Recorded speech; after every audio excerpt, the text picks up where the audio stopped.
आज से शहर में हो सकती है पानी की दिक्कत। दोस्तों, हमारे YouTube चैनल और Facebook पेज पर पहली बार आए हैं तो वीडियो को लाइक व आर के वीडियोस चैनल को सब्सक्राइब कर लें और हमारे राजू दास Facebook पेज को भी फॉलो कर लें।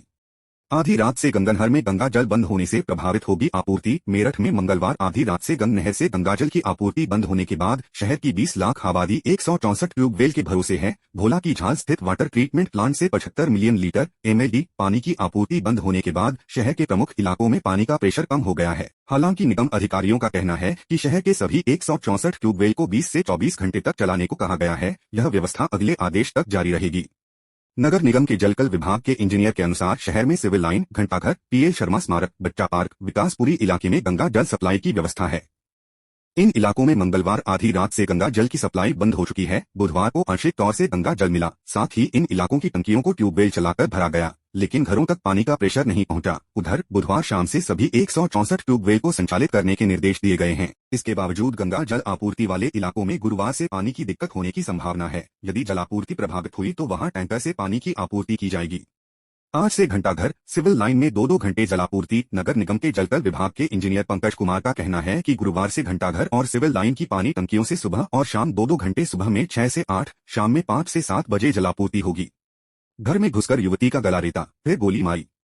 सहारनपुर चिल्काना, घर में घुसकर 3 बदमाशों ने युवती का गला रेत दिया। इसके बाद गोली मारकर फरार हो गए। परिजनों ने घायल युवतियों को अस्पताल में भर्ती कराया, जहां उसकी मौत हो गई। पुलिस ने शव को कब्जे में लेकर पोस्टमार्टम को भेज दिया है। साथ ही मामले की छानबीन शुरू कर दी है।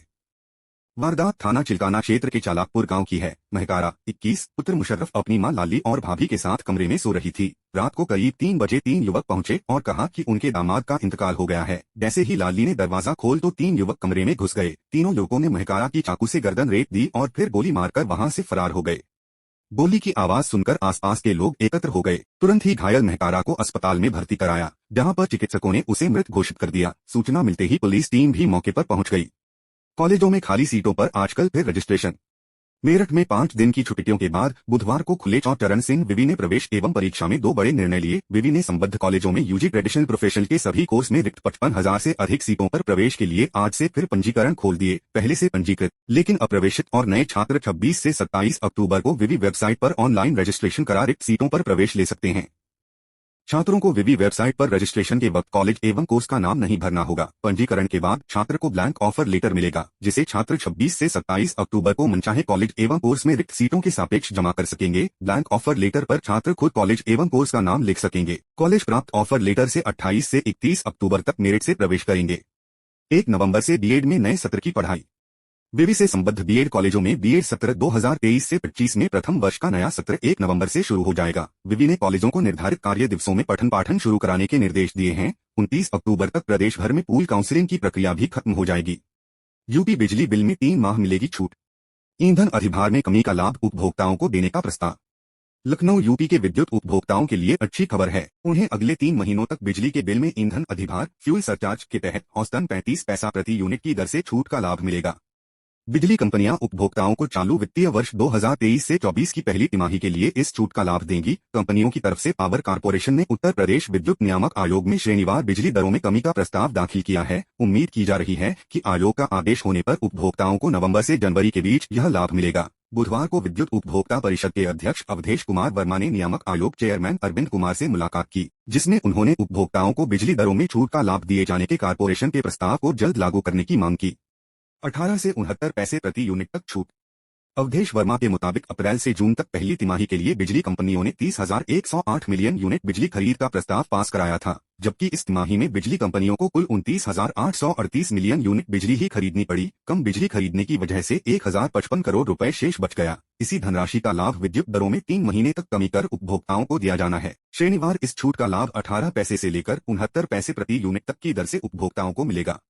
पिछले वित्तीय वर्ष 2022 से 23 की चारों तिमाही में ईंधन अधिभार वृद्धि का प्रस्ताव पावर कॉर्पोरेशन प्रबंधन ने नियामक आयोग में दाखिल किया था। इन चारों प्रस्ताव को आयोग ने अनुमोदित नहीं किया था। अनुमोदन मिला होता तो 2022 से 23 की पहली तिमाही में 35 पैसा, दूसरी तिमाही में 12 पैसा, तीसरी तिमाही में 57 पैसा और चौथी तिमाही में 61 पैसा प्रति यूनिट बिजली दरों में वृद्धि का भार बिजली उपभोक्ताओं पर पड़ता। चालू वित्तीय वर्ष 2023 से 24 की पहली तिमाही में ही 35 पैसा प्रति यूनिट बिजली दरों में कमी का प्रस्ताव पावर कॉर्पोरेशन प्रबंधन ने आयोग में दाखिल किया है। ग्रामीण अनमीटर्ड वाले उपभोक्ताओं को लाभ। ग्रामीण घरेलू अनमीटर्ड जिनसे अभी 500 रुपए प्रति किलोवाट प्रति माह लिया जाता है, उनकी बिजली दरों में प्रति माह 50.90 रुपए प्रति किलोवाट प्रति माह का लाभ होगा। वहीं किसानों को 48.43 रुपए प्रति आवर्स पावर का फायदा होगा। इसलिए मिल रही छूट। विद्युत नियामक आयोग के नियम के मुताबिक वित्तीय वर्ष में प्रत्येक तिमाही पर ईंधन अधिभार शुल्क पर याचिका दाखिल करनी होती है। केंद्र सरकार द्वारा जो कानून पारित किया गया है, उसके हिसाब से वित्तीय वर्ष में प्रत्येक माह ईंधन अधिभार कानून स्वतः लागू होगा। कानून अभी बिजली कंपनियों के लिए लागू नहीं किया गया है। एनसीईआरटी की किताब में बच्चे इंडिया नहीं भारत पढ़ेंगे। राष्ट्रीय शैक्षणिक अनुसंधान एवं प्रशिक्षण परिषद एनसीईआरटी की एक उच्च स्तरीय समिति ने स्कूली कक्षाओं में इंडिया की जगह भारत शब्द के इस्तेमाल की सिफारिश की है। एनसीईआरटी के अध्यक्ष दिनेश सतलानी ने कहा कि समिति की सिफारिशों पर अभी कोई फैसला नहीं लिया गया है। समिति के अध्यक्ष सीआई आइजक के अनुसार समिति ने पाठ्य पुस्तकों में इंडिया की जगह भारत शब्द के इस्तेमाल के अलावा प्राचीन इतिहास के स्थान पर क्लासिकल हिस्ट्री शुरू करने, सभी विषयों के पाठ्यक्रम में भारतीय ज्ञान प्रणाली IKS शुरू करने की सिफारिश की। हिंदू विजय गाथाओं पर जोर समिति ने पाठ्य पुस्तकों में विभिन्न संघर्षों में हिंदू विजय गाथाओं पर जोर देने के लिए भी कहा है। इसाक ने बताया कि पाठ्य पुस्तकों में हमारी विफलताओं का उल्लेख किया गया है, लेकिन मुगलों और सुल्तानों पर हमारी विजयों का नहीं। समिति ने सभी विषयों के पाठ्यक्रम में भारतीय ज्ञान प्रणाली IKS को शामिल करने की भी सिफारिश की है। बदलाव के पीछे तर्क समिति प्रमुख आइजक ने कहा कि पाठ्य पुस्तकों में हमारी विफलताओं का उल्लेख है, लेकिन मुगलों और सुल्तानों पर हमारी विजयों का नहीं। अंग्रेजों ने भारतीय इतिहास को 3 चरणों प्राचीन, मध्यकालीन और आधुनिक में बांटा। इसमें भारत को अंधकारमय, विज्ञान और प्रगति से अनभिज्ञ बताया गया, इसलिए कुछ बदलाव की सिफारिश की गई है। 19 सदस्यीय समिति बनाई गई है पाठ्यक्रम संशोधन के लिए। दोस्तों, हमारे YouTube चैनल और Facebook पेज पर पहली बार आए हैं तो वीडियो को लाइक व RK वीडियोस चैनल को सब्सक्राइब कर लें और हमारे राजू दास Facebook पेज को भी फॉलो कर लें। पूर्व प्रधान ने युवक को मारी गोली, शव पेड़ पर लटकाया। मेरठ परीक्षितगढ़ के धनपुरा गांव में पूर्व प्रधान ने बुधवार शाम मेहनताना मांगने पर राजमिस्त्री की गोली मारकर हत्या कर दी। कत्ल करने के बाद आरोपी ने लाश को पेड़ पर लटका दिया और फरार हो गया। राजमिस्त्री के साथियों ने आरोपी को कॉल करके पूछताछ की तो हत्या का खुलासा हुआ। हत्यारोपी ने बताया कि उसका सारा हिसाब फाइनल कर दिया है, अब पेड़ से लाश उतार कर ले जाना। इंचौली थाना क्षेत्र के गांव साधारणपुर निवासी इंदुशेखर 48 राजमिस्त्री और ठेकेदार थे। वह 6 माह से परीक्षितगढ़ के धनपुरा गांव के पूर्व प्रधान विजयपाल का मकान बना रहे थे। विजयपाल पर करीब 2.50 लाख रुपए बकाया हो गया था। बुधवार को इंदुशेखर दोपहर के समय विजयपाल के घर तकादा करने पहुंचा। विजयपाल बहाने से इंदुशेखर को खेत पर ले गया और यहां 2 गोली मारकर उसकी हत्या कर दी। आरोपी ने इंदुशेखर की लाश को पेड़ से लटका दिया और फरार हो गया। एसपी देहात कमलेश बहादुर ने बताया कि पुलिस ने मुकदमा दर्ज किया है। आरोपी की तलाश जारी है। राम मंदिर में 22 जनवरी को प्राण प्रतिष्ठा, मोदी आएंगे। अयोध्या में प्रधानमंत्री नरेंद्र मोदी 22 जनवरी को अयोध्या के श्री राम मंदिर में आयोजित रामलला के प्राण प्रतिष्ठा कार्यक्रम में शामिल होंगे। राम जन्मभूमि निर्माण समिति के सदस्यों ने बुधवार को प्रधानमंत्री से शाम 5:15 बजे मिलकर उन्हें न्योता दिया, जिसे प्रधानमंत्री ने स्वीकार कर लिया। पदाधिकारियों के निमंत्रण देने के कुछ ही देर बाद पीएम मोदी ने एक्स पर तस्वीर साझा करते हुए इस ऐतिहासिक अवसर के साक्षी बनने की बात लिखी। ट्रस्ट के महासचिव चंपत राय ने बताया कि तीर्थ क्षेत्र के न्यासी विश्व प्रसन्न तीर्थ कोषाध्यक्ष गोविंद देव गिरी एवं मंदिर निर्माण समिति के अध्यक्ष नृपेंद्र मिश्र के साथ मैं पीएम को न्योता देने गया था। उन्होंने स्वीकृति दी है, धन्य महसूस कर रहा। पीएम मोदी ने अपने अधिकृत एक्स अकाउंट पर लिखा कि मैं खुद को बहुत धन्य महसूस कर रहा हूं। ये मेरा सौभाग्य है कि अपने जीवन काल में मैं इस ऐतिहासिक अवसर का साक्षी बनूंगा। मां दुर्गा के जयकारों से गूंजी धर्मनगरी। हस्तिनापुर कस्बे में 3 स्थानों पर चल रहे मां दुर्गा पूजा महोत्सव के बाद बुधवार को देव प्रतिमाओं की विसर्जन शोभायात्रा निकाली गई। शोभायात्रा में मां के दर्शनों के लिए श्रद्धालुओं की भीड़ उमड़ पड़ी। श्रद्धालुओं ने अबीर गुलाल लगाकर भक्ति नृत्य किया। इसके पश्चात देव प्रतिमाओं का चेतावाला के समीप बने कुंड पर ले जाकर विसर्जन कर दिया गया। सार्वजनिक श्री दुर्गा पूजा मंदिर में श्री दुर्गा पूजा महोत्सव के लिए पंडाल में मां दुर्गा समेत अन्य देवी देवताओं की भव्य मूर्तियों को विराजमान किया गया था। 5 दिनों तक चले मां दुर्गा महोत्सव में बड़ी संख्या में श्रद्धालुओं ने पूजा अर्चना कर धर्म लाभ अर्जित किया। आज सांस्कृतिक विकास कमेटी द्वारा मां दुर्गा समेत अन्य दैवीय मूर्तियों को विसर्जन करने के लिए शोभा यात्रा निकाली गई। शोभा यात्रा पंडाल से शुरू होकर न्यू ब्लॉक नहरवाई कॉलोनी कश्मीरी बाजार मुख्य बाजार मेन रोड से होते हुए मध्य गंगनहर पर पहुंची और पूजा अर्चना के साथ दैवीय प्रतिमाओं का विसर्जन कर दिया गया। इस दौरान संपूर्ण वातावरण मां दुर्गा के जयकारों से गुंजायमान हो गया। हत्या के बाद पुलिस से कातिल बोला लाश पेड़ पर लटकी मिलेगी। राजमिस्त्री की हत्या की जानकारी पर परिजनों में मचा कोहराम, मातम पसरा। मेरठ परीक्षितगढ़ इंदुशेखर का कसूर सिर्फ इतना था कि उसने अपना मेहनताना मांग लिया। विजयपाल को ये बात इतनी नागवार गुजरी कि बदले में इंदुशेखर को मौत के घाट उतार दिया। हत्या भी दुस्साहसिक तरीके से अंजाम दी और बेखौफ होकर इसका ऐलान भी करता रहा। इंचौली पुलिस ने भी जब आरोपी को कॉल करके पूछताछ करने का प्रयास किया तो उसे बेखौफ होकर बताया कि इंदुशेखर का पूरा हिसाब फाइनल कर दिया है और उसकी लाश पेड़ पर लटकी मिलेगी, लाश को उतार लेना। इसके बाद पुलिस हरकत में आई और आनन फानन में इंदुशेखर की तलाश शुरू की गई। इंदुशेखर के साथ उसका साथी सुमित भी विजयपाल के घर पर गया था। पूर्व प्रधान विजयपाल से बकाया रकम देने के लिए कहा गया और इसी बात को लेकर विजयपाल नाराज हो गया था। सुमित ने बताया कि इसके बाद विजयपाल और इंदुशेखर बातचीत करते हुए ये कहकर गए थे कि अभी थोड़ी देर में आ रहे हैं। सुमित ने बताया कि इसके बाद काफी समय हो गया लेकिन दोनों में से कोई नहीं आया। सुमित ने बताया कि उसने विजयपाल को कॉल किया तो उसने बताया कि इंदुशेखर की हत्या करके लाश को पेड़ पर लटका दिया है। सुमित ने इंदुशेखर के परिवार को सूचना दी और सभी मिलकर तुरंत ही इंचौली थाने पर पहुंचे। इंचौली पुलिस ने आरोपी विजयपाल के मोबाइल पर कॉल किया। विजयपाल ने कहा कि इंदुशेखर का पूरा हिसाब फाइनल कर दिया है, उसकी हत्या करके लाश को खेत में पेड़ पर लटका दिया है, अब जाकर लाश को उतार लेना, कहकर विजयपाल ने कॉल काट दी। हत्या की बात पता चलने पर इंचौली और परीक्षितगढ़ पुलिस ने इंदुशेखर की तलाश शुरू की। इसके बाद लाश वहीं विजयपाल के खेत में एक पेड़ पर लटकी मिली। इंदुशेखर के पैर और सीने में गोली मारकर हत्या की गई थी। इसके बाद शव को पोस्टमार्टम के लिए भेजा गया। मृतक के परिजनों ने आरोप लगाया कि विजयपाल के साथ हत्या करने में उसके कुछ साथी भी शामिल थे। इस मामले में थाना प्रभारी चमन प्रकाश शर्मा ने बताया कि तहरीर पर मुकदमा दर्ज किया जा रहा है।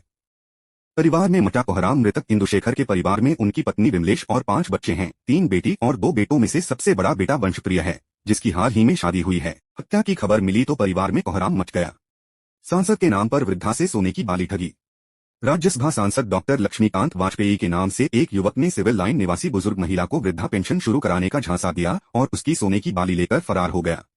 न्यू मोहनपुरी निवासी निर्मला देवी के पास 22 अक्टूबर को एक नंबर से कॉल आया था। कॉल करने वाले ने खुद को राज्यसभा सांसद डॉ लक्ष्मीकांत वाजपेयी के यहां से बताया और पूछा कि आपकी कौन सी पेंशन रुकी हुई है। निर्मला देवी ने बताया कि उनकी वृद्धावस्था पेंशन रुकी है और इस संबंध में सारी जानकारी फोन पर ही उपलब्ध करा दी। बुधवार सुबह निर्मला देवी दूध लेकर घर लौट रही थी तो रास्ते में उन्हें एक युवक खड़ा मिला। युवक ने बताया कि वह उनकी पेंशन शुरू कराने आया है। निर्मला को यकीन दिलाने के बाद आरोपी ने उन्हें कचहरी ले जाने के लिए ई रिक्शा में बैठा लिया। आरोपी वृद्ध महिला को लेकर कचहरी के मेघदूत पुल के पास पहुंचा और यहां फॉर्म लाने की बात कहकर फरार हो गया। इस बीच महिला को पता चला कि उनकी सोने की एक बाली गायब हो चुकी है।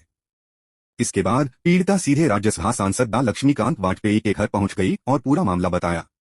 सांसद खुद ही पीड़िता को सीओ के पास लेकर पहुंचे। मामला चूंकि सांसद के नाम से जुड़ गया था, इसलिए डॉक्टर लक्ष्मीकांत ने तुरंत ही अफसरों को कॉल करके पूरा प्रकरण बताया। इसके बाद पीड़िता को लेकर वह खुद ही सिविल लाइन थाने जाने के लिए घर से निकले। इस दौरान सीओ सिविल लाइन से फोन पर बात की तो पता चला कि वह कचहरी के बाहर चेकिंग कर रहे हैं। इसके बाद कचहरी के अम्बेडकर प्रतिमा के पास वाले गेट पर ही डॉक्टर लक्ष्मीकांत वाजपेयी सीओ से मिले। खुलासे को लगाई सर्विलांस टीम। महिला से हुई ठगी के मामले में सर्विलांस टीम को लगाया गया है। फिलहाल जिस नंबर से महिला को कॉल किया गया था उसकी जांच पर पश्चिम बंगाल की आईडी मिली है। किसी ठग ने एक महिला को कॉल करके बताया था कि वह डॉ लक्ष्मीकांत वाजपेयी के यहां से बोल रहा है। इसके बाद महिला से बाली ठग कर आरोपी फरार हो गया। शिकायत मिली है और पुलिस कार्रवाई शुरू कर दी गई है। Arvind Chaurasia, CO civil line. दोस्तों, हमारे यूट्यूब चैनल और फेसबुक पेज पर पहली बार आए हैं तो वीडियो को लाइक व आरके वीडियोस चैनल को सब्सक्राइब कर लें और हमारे राजू दास फेसबुक पेज को भी फॉलो कर लें। राजू_भाई। कपसार गांव में बुखार से महिला की मौत। कोहराम। नहीं थम रहा बुखार से मौत का सिलसिला, ग्रामीणों में दहशत। मेरठ सरधना क्षेत्र गांव कपसाड़ में बुखार से मौत का सिलसिला थमने का नाम नहीं ले रहा है। बुधवार को एक और महिला की मौत हो गई। महिला पिछले एक सप्ताह से बुखार से पीड़ित थी। मिली जानकारी के अनुसार 31 अंजू पत्नी चिंटू उर्फ विनोद को एक सप्ताह से बुखार हुआ था। एक सप्ताह से अस्पताल में उसका उपचार चल रहा था लेकिन आराम नहीं लगा। बुधवार को अचानक उसकी हालत बिगड़ी और उसकी मौत हो गई। बुखार से एक और मौत हो जाने की सूचना से ग्रामीणों में दहशत का माहौल छा गया। ग्रामीणों की माने तो अब तक लगभग 20 लोगों की मौत बुखार के कारण हो चुकी है। सैकड़ों लोग बुखार से पीड़ित हैं। उधर गाँव में लगातार हो रही मौत को लेकर स्वास्थ्य विभाग भी चिंता में डूबा हुआ है। गांव में लगातार कैंप लगाए जा रहे हैं, जांच कराई जा रही है। इसके अलावा साफ सफाई का भी विशेष ध्यान रखा जा रहा है। बावजूद इसके बुखार का प्रकोप कम न होने से स्वास्थ्य विभाग भी परेशान है। सीएचसी प्रभारी डॉ संदीप कुमार गौतम से बात करने का प्रयास किया तो उनसे संपर्क नहीं हो पाया। बिजली योजना समाप्त के विरोध में प्रदर्शन। बिजली की विभिन्न समस्याओं को लेकर परेशान चल रहे बुनकर समाज ने बुधवार को तहसील में धरना प्रदर्शन किया। विधायक अतुल प्रधान उनके धरने में शामिल हुए। एसडीएम व एसडीओ विद्युत को भी धरने पर ही बैठा लिया गया। इस दौरान बुनकरों ने एक ज्ञापन के माध्यम से अपनी समस्याएं रखी और फ्लैट रेट विद्युत योजना लागू कराए जाने की मांग की। बुनकर समाज सोसाइटी नवाबगढ़ी के नेतृत्व में बुनकरों ने तहसील परिसर में धरना प्रदर्शन किया। उन्होंने बताया कि वर्ष 2006 में पावरलूम बुनकरों को फ्लैट रेट विद्युत आपूर्ति कराई जाने की योजना शुरू की गई थी। तब से ही बुनकर फ्लैट रेट पर बिजली बिल जमा करते आ रहे हैं। वर्तमान सरकार में इस फ्लैट रेट योजना को बंद कर दिया गया है, जिसके चलते बुनकरों के सामने एक नई परेशानी खड़ी हो गई है। इस मौके पर विधायक अतुल प्रधान ने कहा कि सरकार ने अपने जारी शासनादेश में 5 किलोवाट लोड तक के पावरलूम कनेक्शन धारकों से 5 गुना से भी ज्यादा मूल्य वृद्धि के साथ विद्युत बिल लेना सुनिश्चित किया है। वहीं 5 किलोवाट से ऊपर लोड वाले बुनकरों से 30% मूल्य वृद्धि के साथ बिल की वसूली की जा रही है। आरोप लगाया कि विद्युत विभाग लगातार बुनकरों का उत्पीड़न कर रहा है। विधायक अतुल प्रधान ने कहा कि बकाया बिल जमा नहीं करने पर विद्युत विभाग बुनकरों के कनेक्शन काट रहा है। चेतावनी देते हुए कहा कि समस्याओं का 15 दिनों में समाधान नहीं हुआ तो बुनकर समाज के लोग पावरलूम मशीनों को उखाड़कर पहले एसडीएम कार्यालय में डालेंगे। जरूरत पड़ी तो एनडी पावर के कार्यालय पर मशीनों को ले जाकर धरना प्रदर्शन करेंगे। बुनकरों ने एसडीएम पंकज प्रकाश राठौर को ज्ञापन देते हुए बुनकरों को एक समान सस्ती बिजली देने और पूर्व के शासनादेश में अधिकतम लोड 75 किलोवाट करने की व्यवस्था को बहाल रखने की मांग की। इस दौरान शाहवेज अंसारी, आफताब अंसारी, शाकिर अंसारी, अकरम, मंजूर मलिक, शाहिद मलिक फरमान रहे। 15 दिनों में समाधान नहीं हुआ तो बुनकर समाज के लोग पावरलूम मशीनों को उखाड़कर पहले एसडीएम कार्यालय में डालेंगे। में पावरलूम बुनकरों को फ्लैट रेट विद्युत आपूर्ति कराई जाने की योजना शुरू की थी। रावण दहन के बाद बिगड़ गई मेरठ की हवा। शहर में PM10, PM2.5 का स्तर 380 से ऊपर, तापमान फिसला। मंगलवार रात शहर के विभिन्न स्थानों पर दशहरा मेले में भीड़ और सड़कों पर लगे वाहनों के जाम ने मेरठ की हवा को बिगाड़ दिया। मंगलवार 4 बजे मेरठ का AQI 201 था, जबकि बुधवार को इसी समय मेरठ में वायु गुणवत्ता सूचकांक 240 पर पहुंच गया। गंगानगर और पल्लवपुरम केंद्र पर PM10 एवं PM2.5 प्रदूषकों का स्तर 375 से 385 तक दर्ज हुए। बुधवार को मेरठ देश में 7वां और NCR में दूसरा सर्वाधिक प्रदूषित शहर दर्ज हुआ। बुधवार को दिन रात के तापमान में हुई गिरावट से चिंता बढ़ने लगी है। आने वाले दिनों में प्रदूषण की मार और तेज होने की आशंका है। बुधवार को मेरठ में दिन का तापमान 30.8 और रात का 14.9 डिग्री सेल्सियस दर्ज हुआ। दिन रात में क्रमश 0.2 एवं 0.5 डिग्री सेल्सियस की गिरावट हुई। दिवाली से पहले गैस चैम्बर बनता रहा है मेरठ।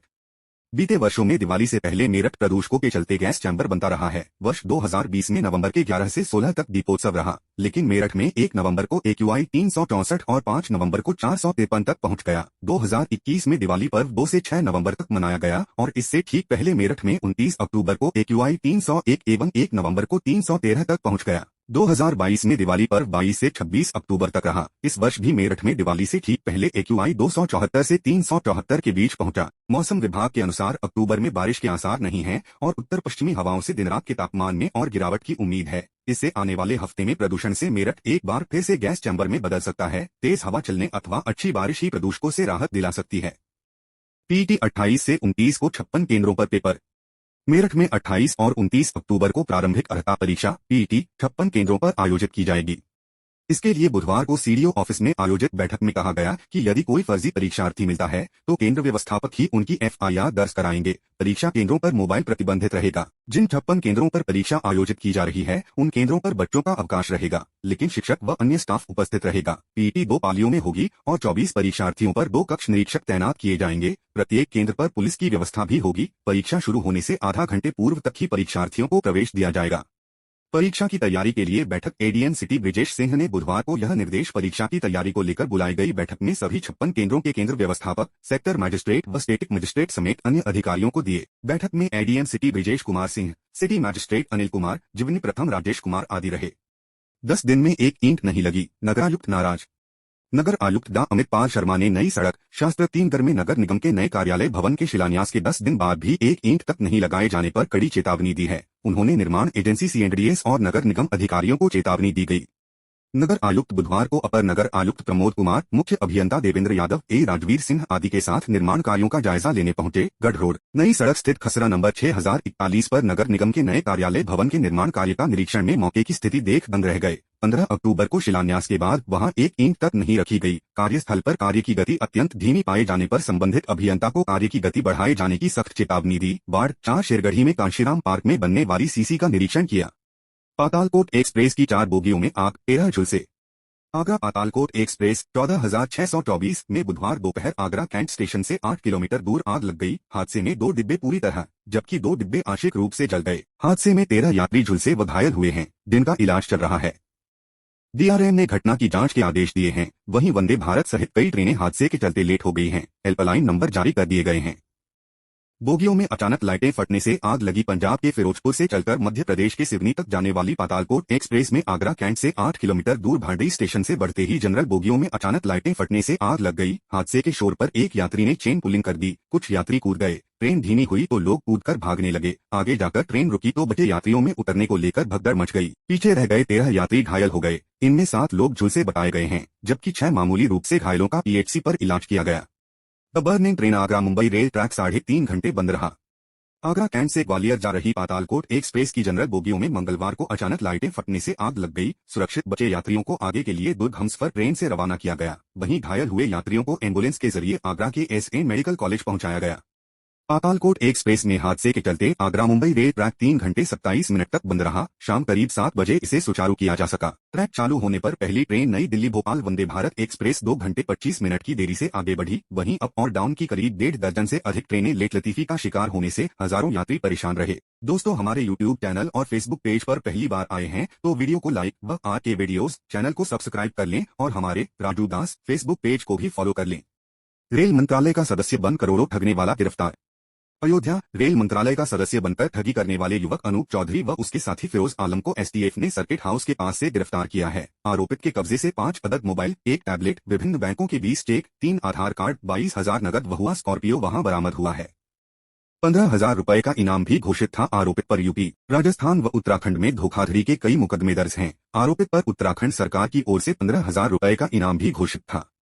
रौनाही थाना क्षेत्र के पिलखावा निवासी अनूप चौधरी पुत्र जुग्गीलाल हाल पता flat number 102 sector 5 Vaishali apartment Ghaziabad एवं उसके साथी फिरोज आलम पुत्र जमीर हसन निवासी ग्राम बितवाला काशीपुर उत्तराखंड को एसटीएफ ने कैंट थाना क्षेत्र के सर्किट हाउस के पास से दबोचा है। एसटीएफ की टीम अपर पुलिस अधीक्षक सत्यसेन के पर्यवेक्षण में कार्य कर रही थी। योग्यता के विवाद में फंसे 6,970 पदों पर भर्ती शीघ्र। उत्तर प्रदेश लोक सेवा आयोग योग्यता के विवाद में फंसे 6,970 पदों पर भर्ती प्रक्रिया जल्द शुरू करने जा रहा है। कार्मिक विभाग ने विभागाध्यक्षों को ऐसे प्रस्तावों को संशोधित करते हुए आयोग को भेजने का निर्देश दे दिया है। प्रदेश में समूह ग व घ के पदों पर भर्ती का अधिकार उत्तर प्रदेश अधीनस्थ सेवा चयन आयोग के पास है। समूह क व ख के पदों पर भर्ती उत्तर प्रदेश लोक सेवा आयोग करता है। स्नातक की समकक्षता को लेकर स्थिति साफ न होने पर लोक सेवा आयोग ने 6,970 पदों पर भर्ती संबंधी मिले प्रस्तावों को संबंधित विभागों को वापस कर दिया था। मुख्यमंत्री योगी आदित्यनाथ की अध्यक्षता में पिछले दिनों भर्ती आयोगों और बोर्ड अध्यक्षों की बैठक हुई थी। इसमें भर्ती प्रक्रिया में तेजी लाने का निर्देश दिया गया था। आयोगों और बोर्डों को निर्देश दिया गया कि उनके यहां जितने भी पदों के प्रस्ताव पहुंच चुके हैं उनके विज्ञापन निकालते हुए आवेदन लेना शुरू कर दिया जाए। बैठक में ही समकक्षता का मामला भी उठा था। लोक सेवा आयोग ने बताया था कि स्थिति स्पष्ट न होने से कुल 51 प्रस्ताव वापस किए गए, जिनमें 6,970 हैं। कार्मिक विभाग ने स्नातक की समकक्षता तय कर दी है। विभागाध्यक्षों को निर्देश दिया है कि ऐसे जितने भी प्रस्ताव वापस मिले हैं उन्हें संशोधित करते हुए लोक सेवा आयोग को भेज दिए जाएं। शासन के एक अधिकारी के मुताबिक अधिकतर विभागों ने लोक सेवा आयोग को भर्ती संबंधी प्रस्ताव भेजने प्रक्रिया शुरू कर दी है। माना जा रहा है कि इन रिक्तियों को भरने के लिए विज्ञापन निकालने का सिलसिला जल्द शुरू हो जाएगा। विभागों को प्रस्ताव लोक सेवा आयोग को भेजने का निर्देश। प्रस्तावों की स्थिति। ई अध्याचन पोर्टल से मिले कुल प्रस्ताव 25। ई अध्याचन पोर्टल के कुल स्वीकृत प्रस्ताव 9। सुधार के लिए वापस भेजे गए कुल प्रस्ताव 16। योगी सरकार एक्सप्रेसवे पर ई चार्जिंग की सुविधा देगी। योगी सरकार प्रदेश के सभी एक्सप्रेसवे पर ई चार्जिंग की सुविधा देने जा रही है। इन स्टेशन पर बैटरी स्वैपिंग की सुविधा भी होगी। इसे पीपीपी मॉडल पर लगाया जाएगा। यूपीडा इसे लगाने वालों को 10 साल के लिए लीज पर जमीन भी देगा। विकास के लिए 100% वित्तीय सहयोग भी दिया जाएगा। प्रदेश में 2000 ई चार्जिंग स्टेशन बनाए जाएंगे। यूपीडा ने पीपीपी मॉडल पर इसे लगाने के लिए 20 अक्टूबर से निविदा निकालते हुए 18 से 28 नवंबर तक आवेदन किए जा सकेंगे। आवेदन शुल्क 5,900 रुपए है। अर्नेस्ट मनी डिपॉजिट ईएमडी राशि 5 लाख रुपए रखी गई है। यूपीडा चार्जिंग स्टेशन के लिए जमीन देगा और ऑपरेटर को सुविधाएं विकसित करने और प्लांट लगाने के लिए 100% वित्तीय सहयोग भी देगा। इसमें Uttar Pradesh power corporation limited भी एक अहम निर्णायक भूमिका निभाएगा। प्रदेश में इलेक्ट्रिक वाहनों को बढ़ावा देने के लिए 2000 ईवी चार्जिंग स्टेशनों की स्थापना की जाएगी। ताजमहल जैसी हेरिटेज क्षेत्रों में 100, मथुरा वृंदावन व वाराणसी अयोध्या में 200 ईवी पब्लिक सर्विस स्टेशन स्थापित होंगे। हैवानियत जमीन विवाद में युवक को ट्रैक्टर से कुचलकर मार डाला। राजस्थान के भरतपुर जिले के बयाना सदर थाना क्षेत्र में बुधवार सुबह जमीन को लेकर हुए झगड़े में एक व्यक्ति की ट्रैक्टर से कुचलकर हत्या कर दी गई। पुलिस महानिदेशक उमेश मिश्रा ने बताया कि अड्डा गांव के ही बहादुर गुर्जर और अतर सिंह के बीच लंबे समय से जमीन को लेकर विवाद चल रहा था। बयाना सदर थाना प्रभारी जयप्रकाश परमार ने बताया कि बुधवार सुबह दोनों पक्षों के बीच झड़प हुई और उन्होंने एक दूसरे पर हमला किया। इस दौरान अतर सिंह का पुत्र निरपत गुर्जर जमीन पर गिर गया। तभी बहादुर पक्ष के एक युवक ने निरपत के ऊपर ट्रैक्टर चढ़ा दिया। परमार के अनुसार निरपत की मौके पर ही मौत हो गई। हत्या के बाद आरोपी मौके से फरार हो गए। उन्होंने बताया कि इस संबंध में 5 लोगों को हिरासत में लिया गया है। पुलिस के अनुसार इस घटना के पूर्व भी दोनों परिवारों में झगड़ा हुआ था और दोनों पक्षों ने एक दूसरे के खिलाफ मामला दर्ज करवाया था। डीएम और एसपी को निलंबित करने की मांग। भाजपा ने हत्या को लेकर कांग्रेस की आलोचना की। पार्टी ने कांग्रेस महासचिव प्रियंका गांधी से मुख्यमंत्री अशोक गहलोत की ओर से इस घटना पर माफी मांगने की मांग की। भाजपा प्रवक्ता संबित पात्रा ने कहा कि घटना का वीडियो जो वायरल हो गया है दिल दहला देने वाला है। पात्रा ने कहा कि पता चला है कि प्रियंका गांधी आज राजस्थान में हैं। मैं मांग करता हूं कि किसी भी सार्वजनिक बैठक को संबोधित करने से पहले उन्हें पहले गांव जहां घटना हुई थी जाना चाहिए और वहां के डीएम, एसपी और प्रशासन को निलंबित करने का साहस दिखाना चाहिए। बन चुकी है। विशेषज्ञों के अनुसार रेपो रेट बढ़ने के बाद बैंकों ने जिस रफ्तार से कर्ज महंगा किया था उस गति से जमा राशि पर ब्याज दरें नहीं बढ़ाई। बचत खाते में ब्याज दरें लगभग स्थिर बनी हुई हैं। बैंकों के ऋण और जमा में अंतर लगातार बढ़ता जा रहा है। यह अब 6% तक पहुंच चुका है। ऐसे में बैंक जमा राशि बढ़ाने पर जोर दे रहे हैं। अभी जमा राशि जहां 12 की दर से बढ़ रही है तो ऋण 15 की दर से बढ़ रहा है। ऋण वितरण और जमा आकर्षित करने के बीच अंतर ज्यादा है, जिसकी वजह से ऋण जमा अनुपात पर भी असर पड़ा है। SBI 2.70 से 3%, PNB 2.70 से 3%, कैनरा बैंक 2.9 से 4%, निजी HDFC 3 से 4.50%, ICICI 3 से 3.50%, एक्सिस बैंक 3 से 3.50%, अधिक ब्याज देने वाले RBI 4 से 7.50%, यस बैंक 3.50 से 7.00%, बंधन बैंक 3 से 6.25%। वाहन परीक्षण के लिए खास पेट्रोल डीजल तैयार किया। इंडियन ऑयल कॉरपोरेशन IOC ने भारत में पहली बार विशेषीकृत रेफरेंस पेट्रोल डीजल का उत्पादन शुरू किया है। रेफरेंस पेट्रोल डीजल का उपयोग वाहन परीक्षण में किया जाता है। उच्च विशिष्टता वाला ये ईंधन वाहन विनिर्माताओं और International Centre for Automotive Technology और Automotive Research Association of India जैसी परीक्षण एजेंसियों के परीक्षण के लिए काफी महत्वपूर्ण है। भारत दशकों से इस विशेष ईंधन के लिए आयात पर निर्भर रहा है। सूत्रों ने कहा कि लेकिन अब देश के पास स्वदेशी रूप से विकसित उत्पाद हैं, जिससे वाहन विनिर्माताओं और परीक्षण एजेंसियों के लिए बहुत कम लागत पर विश्वसनीय आपूर्ति सुनिश्चित हो सकेगी। इन रेफरेंस ईंधन का उपयोग स्पार्क इग्निशन इंजन से लैस वाहनों के उत्सर्जन परीक्षण के लिए किया जाता है। सूत्रों ने बताया कि गुरुवार को एक समारोह में इस ईंधन का अनावरण होने की संभावना है। कार्यक्रम में पेट्रोलियम मंत्री हरदीप पुरी शामिल हो सकते हैं। दोस्तों, हमारे YouTube चैनल और Facebook पेज पर पहली बार आए हैं तो वीडियो को लाइक व RK वीडियोस चैनल को सब्सक्राइब कर लें और हमारे राजू दास Facebook पेज को भी फॉलो कर लें। 6 महीने के दौरान 2000 किलो सोना जब्त किया। नई दिल्ली अप्रैल-सितंबर के दौरान तस्करी किए गए सोने की जब्ती करीब 43% बढ़कर 2000 किलोग्राम हो गई। इसमें से अधिकतर सोना म्यांमार, नेपाल और बांग्लादेश की सीमाओं के जरिए भारत में लाया गया। केंद्रीय अप्रत्यक्ष कर एवं सीमा शुल्क बोर्ड के चेयरमैन संजय कुमार अग्रवाल ने बताया कि पिछले साल अप्रैल से सितंबर में 1400 किलोग्राम सोना जब्त किया गया था, जबकि पूरे वित्त वर्ष 2022 से 23 में करीब 3800 किलोग्राम सोना जब्त किया गया। पिछले साल की तुलना में सोने की शुल्क संरचना में कोई बदलाव नहीं हुआ है। हालांकि तस्करी अंतर्राष्ट्रीय तथा घरेलू बाजारों में सोने की मौजूदा कीमतों पर निर्भर हो सकती है। इस वर्ष अप्रैल से सितंबर 2023 तक तस्करी किया गया 2000 किलोग्राम सोना जब्त किया गया, जबकि पिछले वित्त वर्ष की समान अवधि में 1400 किलोग्राम सोना जब्त किया गया था। सोना 50 रुपए तेज, चांदी स्थिर।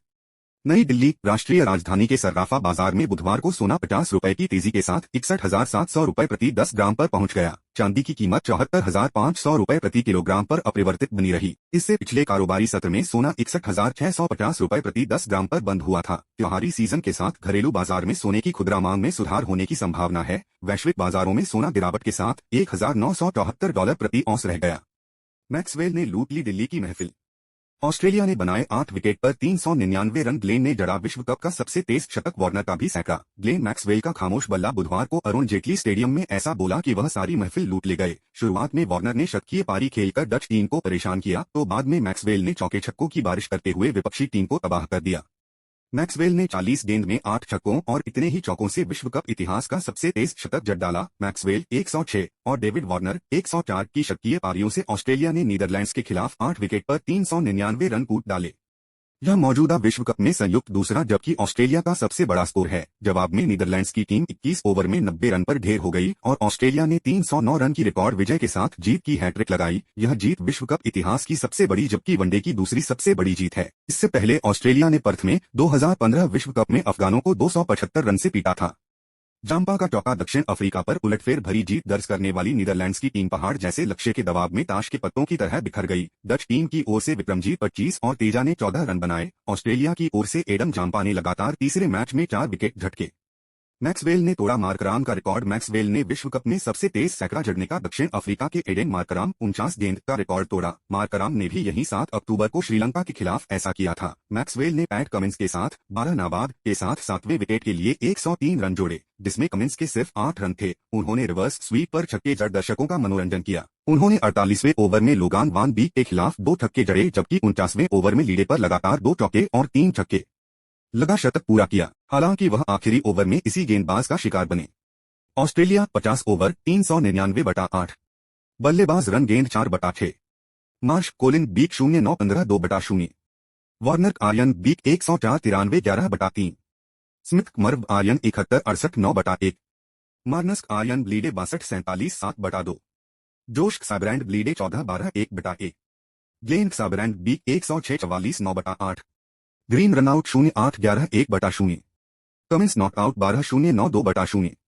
Stark Colin Beek 0-0-0 10/0। Zampa not out 0-1-0-1 अतिरिक्त 12। विकेट पतन 1/28 2/160 3/244 4/266 5/267 6/290 7/393 8/393। गेंदबाजी Aryan Dutt 7 0-59 1। Colin Ackermann 4 0-19 0। Logan van Beek 10 0-74 4। Paul van Meekeren 10 0-64 0। Vikramjit Singh 4 0-27 0। Roelof van der Merwe 5 0-41 0। बास डी लीडे 10 0-115 2। नीदरलैंड्स 21 ओवर 90/10 बल्लेबाज रन गेंद 4/6। Vikramjit run out 25-25 6/0। Max O'Dowd Starc 0-6-0-9 1/0। Colin LBW Josh 10-11 2/0। Sybrand Warner Marsh 11-21 1/0। Leede LBW Cummins 0-4-0-7 1/0। Scott not out 12-22 0/0। तेजक Inglis Marsh 14-18 2/0। Beek Inglis Zampa 0-0-0-3 0/0। Merwe LBW Zampa 0-0-0-1 0/0। Aryan LBW Zampa 0-1-0-8 0/0। Meekeren स्टर्न Inglis Zampa 0-0-0-1 0/0। अतिरिक्त 0-7। Wicket पतन 1/28 2/37 3/47 4/53 5/62 6/84 7/86 8/86 9/90। गेंदबाजी Mitchell Starc 4 0-22 1। Josh Hazlewood 6 0-27 1। PAT Cummins 4 0-14 1। Mitchell Marsh 4 0-19 2। Adam Zampa 3 0-8 4। बुधवार को विश्व cup का सबसे तेज शतक जड़ने वाले ग्लेन मैक्सवेल पोंटिंग से आगे निकले। वार्नर सचिन के बराबर। वार्नर के करियर का यह 22वां जबकि विश्व कप का 6ठा शतक है। वह विश्व कप में सर्वाधिक सैकड़े जड़ने वाले ऑस्ट्रेलियाई खिलाड़ी बन गए। उन्होंने दिग्गज रिकी पोंटिंग 5 को पीछे छोड़ दिया, साथ ही दिग्गज सचिन तेंदुलकर 6 की बराबरी कर ली। विश्व कप में 1300 रन। वार्नर विश्व कप में 1300 या उससे अधिक रन बनाने वाले दूसरे ऑस्ट्रेलियाई जबकि कुल 5वें बल्लेबाज हैं। वह 23 मैचों में 63.04 की औसत से 1324 रन बनाकर सर्वाधिक रन बनाने वालों में 6ठे नंबर पर हैं।